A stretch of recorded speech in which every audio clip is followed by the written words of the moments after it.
ఇంకా మనకి లిస్ట్ వస్తుంది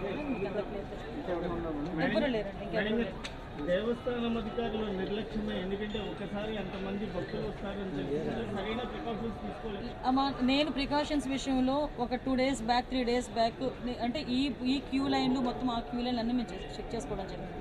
ఇది అన్ఫార్చునేట్ థింగ్. అక్కడ గోడ ఉంది. ఆ గోడ పిల్లర్తో కట్టాడా, సిమెంట్తో కట్టాడా, బ్రిక్తో కట్టాడా అన్నది ఎవరు కూడా మేము చూసుకోవడానికి మాకు.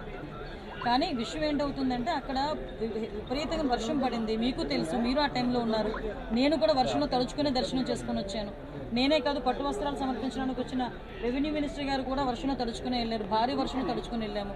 ఈ వర్షం నేను దర్శనం చేసుకుని బయటకు వచ్చాను. ఇలా ఇన్ఫర్మేషన్ వచ్చింది గోడ కూలిందని. 1 or 2 ఇంజురీస్ అన్నారు. అయినప్పటికీ కూడా నేను వచ్చి చూస్తానని చెప్పి నేను పుట్అవుట్ని వచ్చాను. అప్పటి నుంచి ఇప్పటి వరకు మేము ఇక్కడే ఉండడం జరిగింది. అంటే ఎక్కడ కూడా రెస్క్యూ ఆపరేషన్స్లో కానీ నిర్లక్ష్యం వహించడం కానీ ఎక్కడ కూడా మేము చేయలేదు. ఇమీడియట్గా క్షతగాతులు ఎవరైతే ఉన్నారో వాళ్ళందరినీ కూడా హాస్పిటల్కి తీసుకెళ్ళి మేము పంపించడం జరిగింది. మిగతా రెస్క్యూ ఆపరేషన్స్ కూడా జరుగుతున్నాయి. ప్లీజ్ మిగతా అన్ని కార్యక్రమాలు చేసుకోవాలి. అందరూ కూడా బాగున్నారండి. ఏ టైంలో కన్స్ట్రక్ట్ జరిగింది, ఏ స్కీమ్లో కన్స్ట్రక్ట్ జరిగింది, ఎవరు కాంట్రాక్టరు, ఎవరు ఇంజనీరు, ఎవరు క్వాలిటీ కంట్రోల్ ఎవరు చేశారు, ఎవ్రీథింగ్ మేము ఇందులో ఎంక్వైరీ చేసుకుంటాం. ఎందుకంటే ఇక్కడ ప్రాణాలు కోల్పోయారు. ఈజీగా వదిలేయాల్సిన అవసరం ఏం లేదు. ఇందులో గవర్నమెంట్ కూడా చాలా సీరియస్గా ఉంది. అన్ని కోణాల్లో నుంచి కూడా మేము విచారణ జరుపుతాం. ఎవరైతే బాధ్యులు ఉన్నారో బాధ్యులు కఠినంగా శిక్షించే ప్రక్రియ గవర్నమెంట్